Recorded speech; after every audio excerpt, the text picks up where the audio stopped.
Ya, komunikasi politik semacam itu dari parpol tentu akan terus berjalan. Betul ya Bu Leli ya? Tapi Ya, apakah ini kemudian akan sangat mempengaruhi nanti keterpilihan ya. keterpilihan dari Ya. dua pasangan? Ya, jadi kan kalau misalnya yang bertarung di Pilkada DKI itu tentu menyasar pada figur. Ya, Figur itu ditentukan oleh teori, secara teoritis itu memang ada pendekatan interpersonal sifatnya, jadi komunikasi interpersonal.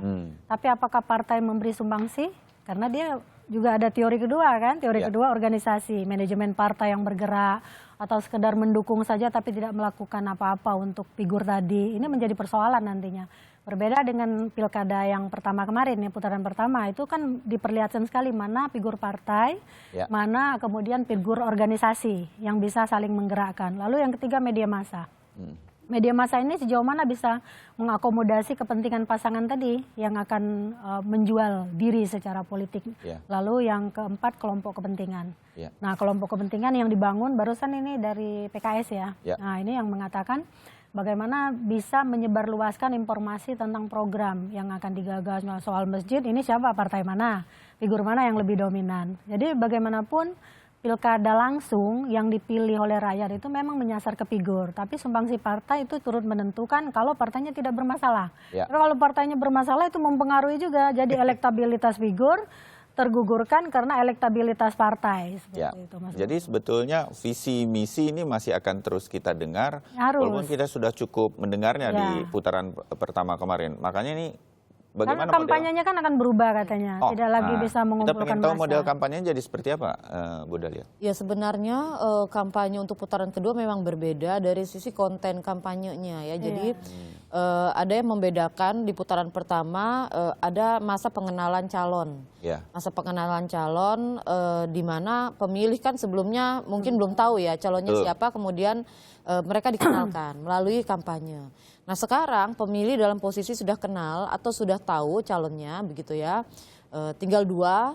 Nah apa yang kemudian pemilih butuhkan? Nah yang dibutuhkan adalah informasi lebih lanjut tentang visi misi dan program pasangan calon, sehingga putaran kedua ini konten kampanye berupa penajaman visi misi bisa terkait dengan isu-isu permasalahan DKI Jakarta dan posisi calon itu ada di mana. Kemudian bisa juga program-program unggulan mereka, bisa juga kemudian isu-isu yang menurut mereka harus dijawab gitu Ya. di soal pada periode yang akan datang. yang gitu. akan Jadi, datang kalau mereka terpilih begitu kalau ya. mereka terpilih. Bu Dahlia, itu kan kita tahunya dari debat yang kemarin di putaran pertama ada 3 kali debat yang dilakukan wajib dihadiri oleh masing-masing calon dari KPU DKI. Sementara kalau sekarang ini kan cuma 1 kali debat. Ya. Bagaimana kemudian masyarakat bisa Jadi- tahu hal lebih dalam lagi itu? Ya, karena itu kemudian KPU menilai calon agaknya masih membutuhkan kesempatan untuk berkampanye secara langsung bertemu dengan masyarakat, Mas. Ya.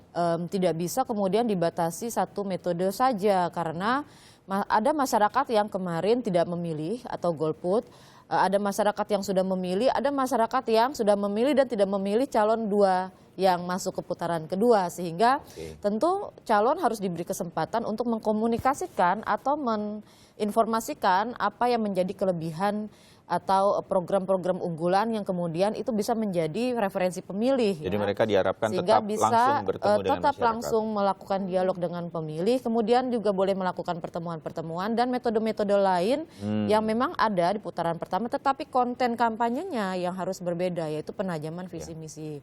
Nah untuk rapat umum dan alat peraga kampanye kami menilai tidak strategis dan tidak dialogis, sehingga itu ditiadakan. Jadi karena kita anggap masyarakat sudah kenal, tidak perlu lagi alat peraga yang mengenalkan wajah atau nama calon ya. Tetapi yang dibutuhkan adalah masyarakat bisa berdialog langsung atau bisa membaca langsung sumber-sumber informasi langsung dari calon yang menggambarkan visi misi dan program mereka secara lebih detail dan komprehensif lagi. Ibu Leli melihat rencana KPU DKI ini? Ya bagus, karena inti dari kampanye itu kan persuasi. Ya. Jadi dibaca di literatur manapun, inti kampanye itu persuasi. Jadi kalau tidak perlu ada lagi alat peraga, sebenarnya itu memang sudah dilokalisir oleh KPU bahwa mereka sudah dikenal. Ya. Itu KPUD kan, sudah dikenal. Lalu yang dibutuhkan adalah bagaimana mereka mempersuasi lewat visi dan misi dan program kerja yang ditawarkan. Nah caranya lewat tadi, lewat sentuhan langsung, interpersonal. menyasar ke kantong-kantong suara yang memang pada saat itu misalnya ini belum milih nih atau kemarin ini kantongnya Agus Silvi karena sekarang kan harus menentukan nih kemana, ke kami atau ke dia. Jangan Maka, sampai golput lah. Jangan sampai golput karena Oh, kemarin oke. cukup naik 70 berapa persen ya, Ya, betul. dari sebelumnya kan golput Partisipatifnya juga cukup partisipasi tinggi. udah cukup tinggi. Ya. Saya pikir ini kerja keras KPU DKI supaya bisa lebih meningkat lagi. Nggak mungkin lah 100%, Ya. tapi bisa 90 loh. Itu Ya, sangat kerja baik. luar biasa menurut saya. Karena ini akan menjadi fokus perhatian di seluruh daerah Indonesia kan. Ya. Dan orang-orangnya ini akan, wah ini bersinar benar nih kalau sukses. Beranjak lagi menjadi KPU pusat kan, seperti itu. Amin, Harapan kita ya. Bu Dahlia. Nah, sedikit mengenai cuti. Ini sudah diputuskan memang, tapi kemudian terutama dari calon petahana mengatakan sebenarnya nggak perlu cuti sampai sepanjang itu. Nah, apa di belakang ini yang kemudian membuat KPU DKI, walaupun itu ada undang-undangnya, oke cuti tetap harus untuk petahana, Mbak Dahlia?